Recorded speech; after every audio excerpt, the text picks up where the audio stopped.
네, 최경환 경제부총리가 최근에 우리나라가 디플레이션 초기에 진입했다는 말을 하면서 이른바 디플레 논쟁이 일고 있습니다. 디플레이션은 지속적으로 물가가 이렇게 떨어지는 현상을 말하는데요. 정확한 진단이 정확한 처방으로 이어질 수 있다는 점에서 경제 수장의 발언이 많은 관심을 끌고 있습니다.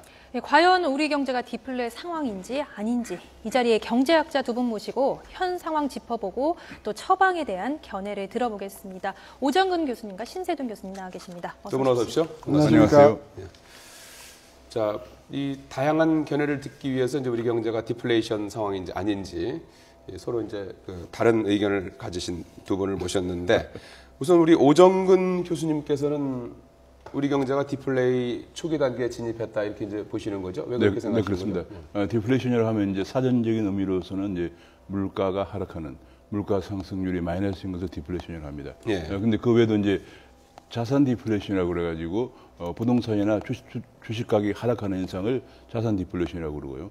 그다음에 이제 더 나쁜 것은 이제 부채 디플레이션이라고 그래가지고 부채는 증가하는데 자산 디플레이션이 발생하는 현상. 이거는 굉장히 나쁜 건데 왜냐하면 빚은 증가하면서 자산 가격이 하락하기 때문에 소비 위축으로 큰 문제를 발생시키는데 이것이 이제 어빙 피시 같은 세계적인 학자들이 이것이 대공황의 원인이다 이렇게 얘기하고 있거든요. 그런데 한국 같은 경우에 이제 자산 가격, 부동산 가격이 2008년 이후 계속 하락해 왔기 때문에 자산 디플레이션이 발생하고 있고 그다음에 이제 부채도 증가했기 때문에 부채 디플레이션이 발생하는 상황이고요.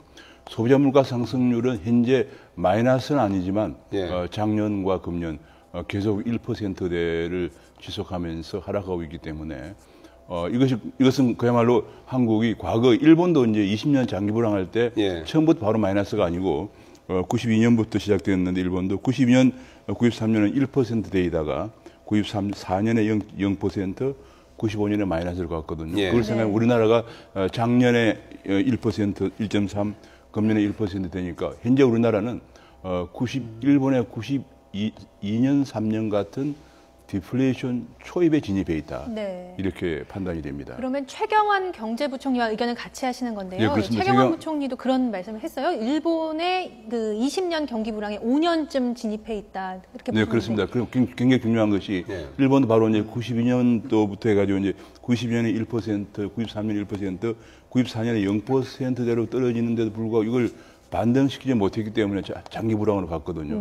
제가 보는 관점은 우리나라가 벌써 2년째 1% 되는데 내년에 제가 가장 중요한 것이 내년에 이걸 반등 못 시키고 물가 상승률이 1% 밑으로 떨어진다 그러면 우리나라는 거의 확실하게 장기 불황으로 가는 것이기 때문에 굉장히 중요한 디플레이션 초입에 있다. 잃어버린 20년, 일본의 20년에 우리도 한 4, 5년 차쯤 이제 진행이 되고 있고 내년이 그래서 중요하다 이제 이런 말씀을 하셨는데 신세돈 교수님은 우리 경제가 이제 디플레이션 상황이 아니다 이런 입장은 이제 이주열 한국은행 총재도 이제 비슷한 얘기를 했는데요. 왜 아니라고 보시는 거죠? 뭐 모든 학문이 그렇지만 그 어떤 중요한 개념에 상당히 애매한 부분이 통상 있죠. 예를 들면 경기 침체가 뭐냐? 그건 학자들한테 물어보면 다 의견이 다르거든요. 그런데 그렇게 개념이 애매하지만 그래도 가장 정확하고 이의가 없는 정의 중에 하나가 디플레이션입니다. 이 디플레이션이라는 것은 말 그대로 물가 상승률이 마이너스인 상태가 상당 기간 지속되는 이런 상황을 우리가 디플레이션이라고 하거든요. 미국 같은 경우에는 20세기 이후에 아직도 디플레이션에 들어가 본 적이 없다고 할 정도로 물론 19세기에서는 조금 있었지만 그래서 저는 이 물가 상승률을 놓고 보면 일본 같은 경우에는 92년에 시작은 됐지만 98년서부터 2012년까지 14년 연속 물가가 마이너스입니다. 한두 해를 빼면. 그런 우리가 전통적인 의미에서 디플레이션으로 봤을 때 우리는 지난 30년 동안 한 번도 물가가 마이너스로 간 적이 없어요. 따라서 우리가 학문적인 입장에서 봤을 때 디플레이션은 아니다. 디플레이션으로 들어갈 가능성은 있는가? 예. 그런 부분에 있어서는 있다고 말하지만 네. 지금이 디플레이션이다. 그리고 디플레이션으로 확실하게 들어간다. 이렇게 이야기할 수는 없다.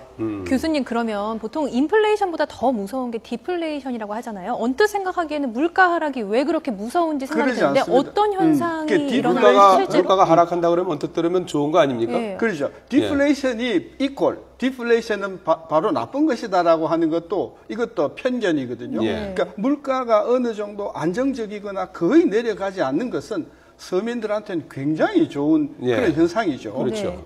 물가가 떨어지는 디플레이션의 경우가 세 가지가 있는데요. 예. 하나는 수요가 막 떨어지는 경우, 예. 소비를 안 하는 경우. 네. 우리나라 같은 경우에 쌀이 좀 그렇다고 볼 수가 있어요. 예. 그 다음에는 돈이 많이 없어서 물가가 떨어지는 경우. 예. 이게 이제 19세기에 금본위 제도 하에서 많은 나라들이 디플레이션을 경험했을 때 바로 이 금이 빠져나가면서 예. 생긴 거거든요. 네. 그 다음에 이제 세 번째가 생산성이 증가하거나 해서 가격이 떨어지는 거죠. 예를 들면 우리 텔레비라든지 냉장고라든지 스마트폰 같은 경우는 가격이 상당히 많이 떨어졌거든요. 네. 따라서 그런 관점에서 보면 디플레이 이퀄 나쁜 거다. 이렇게 이야기하는 것은 적어도 학자적인 차원에서는 네. 성립될 수 없는 근데 것이죠. 어떤 측면 때문에 뭐 디플레이션의 공포다, 인플레이션보다 무섭다 이런 말이 나오는지 이유가 있지 그 않겠습니까? 이유는 이제 아까 예. 이 디플레이 원인 중에서 이제 소비가 준단 말이죠. 네. 소비가 주니까 가격이 떨어지겠죠. 네. 가격이 떨어지니까 기업이 이윤이 줄겠죠. 예. 기업의 이윤이 주니까 생산량을 줄이고 고용을 줄이고 그러니까 임금이 떨어지고 네. 임금이 떨어지니까 또 소비가 더 줄고 그래서 점점 생산도 위축이 되고 가격도 떨어지면서 국민 살림살이가 어려워지는 이런 현상이 발생할 때 그것은 정말 어려운 상황이다. 장기적인 악순환에 따른 경제 그렇죠. 침체 이런 걸 그런데 지금은 우려하는 그런 상황은 아니다 이제 예. 이런 말씀이시죠. 저는 그렇게 보고 있고요. 예. 그렇게 들어갈 가능성이 크다고 보는 학자들도 상당수 계신 네. 거죠. 예. 그런데 왜 최경환 경제부총리, 우리나라의 경제 수장이라 볼 수 있는데 그런 말을 했을까요? 디플레이션의 초기 5년쯤 와 있다. 일본의 잃어버린 20년에 5년쯤 와 있다. 왜 이런 발언을 했다고 보십니까? 저도 뭐 본인 마음속에 들어가 보지 않았기 때문에 어떻게 이야기할 수는 없으나 일단은 그 의도는 드러나는 것 같아요.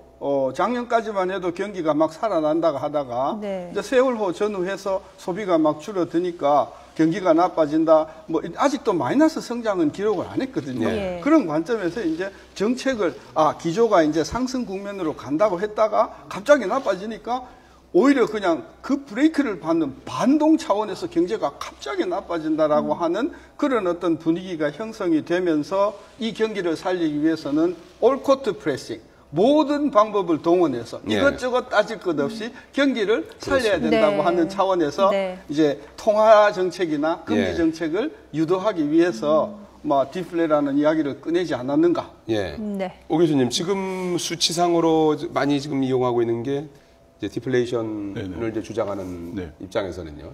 지난 22개월째 네. 우리나라 물가 상승률이 이제 1%대에 아주 그렇습니다. 를 기록하고 있지 않습니까? 왜 이 디플레이션을 경계해야 된다라고 보십니까? 지금 이제 신 교수님 말씀대로 이렇게 되면 이제 22개월 1% 밑에 이제 기록하고 있고요. 예. 만약에 내년에 1%대까지 밑도록 된다 그러면은 기업들이 일단 투자를 할 수가 없습니다. 이 왜냐하면 추세라면 내년은 제가 더 보기에는 내려간다라고 내년에 보는 가장 큰 포인트, 내년에 우리 경제의 가장 큰 관전 포인트는 성장률 3% 가능할 것이냐. 네. 그래픽이 나오고 있- 물가 상승률 1% 가능할 것이라는 것인데 만약 그렇게 되면 기업이 투자를 할 수 있는 것이 계속 기업이 투자해두어도 나중에 물건을 팔 때쯤에는 생산해서 팔 때쯤 손해를 보게 되니까 네. 그러면 이제 투자를 안 하고요. 그러다 보면 이제 고용이 더 악화되고 가계 소득이 줄고 그러면 더욱더 또 소비가 안 되고요. 더욱더 물가가 또 하락하고 그렇게 되면 이제 악순환이 반복되는 거죠. 그런 과정에서 가계의 부채는 계속 증가하면은 그것이 바로 세계적인 학자들이 다 얘기하는 부채 디플레이션이 돼가지고 예. 그것은 부채 디플레이션이 언제 나오냐면 미국의 대공황을 분석하는 과정에서 미국의 그 어빙 피셔라는 학자들이 얘기하면서 네. 이제 대두됐고 일본의 20년 불황을 얘기할 때도 불황의 가장 큰 원인은 부채 디플레이션이다 네. 라고 얘기하면서 최근에 우리나라가 각 가계부채가 1,000조가 넘어서고 물가 상승률이 22개월째 1%대를 맴돌면서 그러면서 지금도 GDP가 계속적으로 이제 낮아서 잠재 GDP보다 실제 GDP가 낮은 그 갭률이 마이너스가 이제 계속되면서 이걸 잘못하면은 부채 디플레이션의 악순환에 빠지는 것이 아니냐 그래서 이제 아마 제가 쭉 데이터를 보니까 정확하게 사전적으로 디플레이션이라고는 아니지만은 자산 가격 하락이라든지 이런 걸 볼 때 디플레이션 초입에 있다 하는 진단은 앞서서 오 교수님이 이제 그래서 내년이 중요하다는 말씀을 하셨고 신 교수님도 이제 뭐 디플레이션을 이제 주장하는 쪽에서는 이제 올커트 프레이싱을 이제 해야 된다라고 이제 통화와 재정 정책을 좀 적극적으로 써야 된다 이런 얘기를 이제 말씀을 하셨는데 그렇습니다. 지금 시점에서 그러면 어떤 선제적인 대책이 필요하다고? 그래 가장 중요한 것은 이 경우 이제 디플레이션의 가장 큰 원인은 수요 압력이 없어 그렇거든요. 그러면 수요를 증진시키는 게 중요합니다. 그럼 수요를 증진시키려면 그 첫 단추가 기업의 투자를 늘려야 돼요. 지금처럼 뭐 여러 가지 각종 규제나 이런 것 때문에 혹은 여러 가지 임금, 고임금 이런 것 때문에 기업들이 돈을 좀 많이 쌓아놓고 있잖아요. 지금. 기업들이 그것도 상당 부분이 이제 이미 저 건물을 사거나 그렇게 투자된 부분이고요. 또 해외도 많이 가지고 있고 우리 우리나라가 삼성전자나 이제 현대차 이런 것처럼 해외 공장이 많기 때문에 거기서 벌어서 이제 갖고 있는 부분도 있고. 근데 어떻게든 국내에서 투자를 좀 해주고 그러면 이제 고용이 늘면서 가계 소득이 증가하면서 가계 소비가 증가하는 이런 식으로 이제 가야 되고 또 한 가지 기업의 이제 투자를 좀 촉진시킬 수 있는 정책이 필요하다. 또 한 가지 중요한 것은 이제 우리나라가 현재 수출 증가율이 특히 대중국 수출 증가율이 5월달부터 마이너스거든요. 그리고 우리나라는 평균적으로 연평균 한 15% 정도 수출이 증가해 왔는데 작년 금년에 2%대로 떨어졌습니다. 이게 이제 환율 문제인데요. 우리나라 환율이 너무 이제 원화가 고평가되면서 수출 쪽에서 수요가 또 없어졌어요. 그래서 그런 부분도 우리가 환율 정책을 제대로 좀 환율을 안정시키는 정책을 해줘야 되고요. 그다음에 정책 대응을 이번에 내놓은 대응을 보니까 가장 중요한 것이 일본이 왜 이걸 못 잡았느냐. 전부 다 임기응변의 단기 대책만 했어요.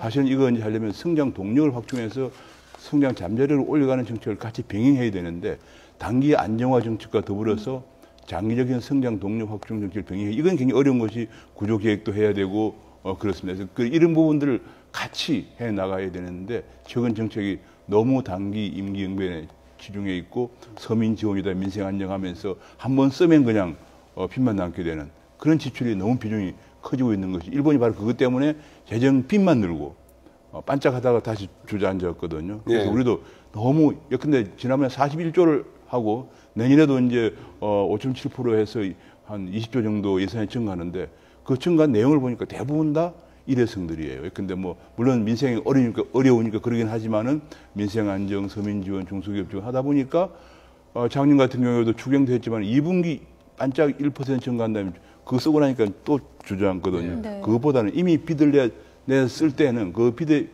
좀 뭔가 계속 항구적으로 일자리가 만들어지는 그런 쪽으로 가야만 된다는 거. 그것이 가장 중요한 과제입니다. 네, 신 교수님, 정부하고 지금 한국은행 입장이 살짝 다른 건데요. 이 정부는 한국은행의 경기 부양을 위해서 추가적으로 금리를 인하해야 한다. 이렇게 우회적으로 좀 촉구를 하고 있어요. 부동산 경기 부양에 좀 초점을 맞춘 내수 살리기 정책을 펴고 있는 건데 일단 경기를 살려야 된다. 이거에 대해서 어떻게 보십니까? 어떤 방식으로 어디에다 돈을 분야에 따라서 이게 단기 땜질식 방안이 되는가 아니면 진짜 장기 성장 잠재력을 키우는 것인가가 갈라지는데 지금 현재 정부의 입장은 이 정부 초기에 기본 정신을 조금 잃어버린 게 아닌가.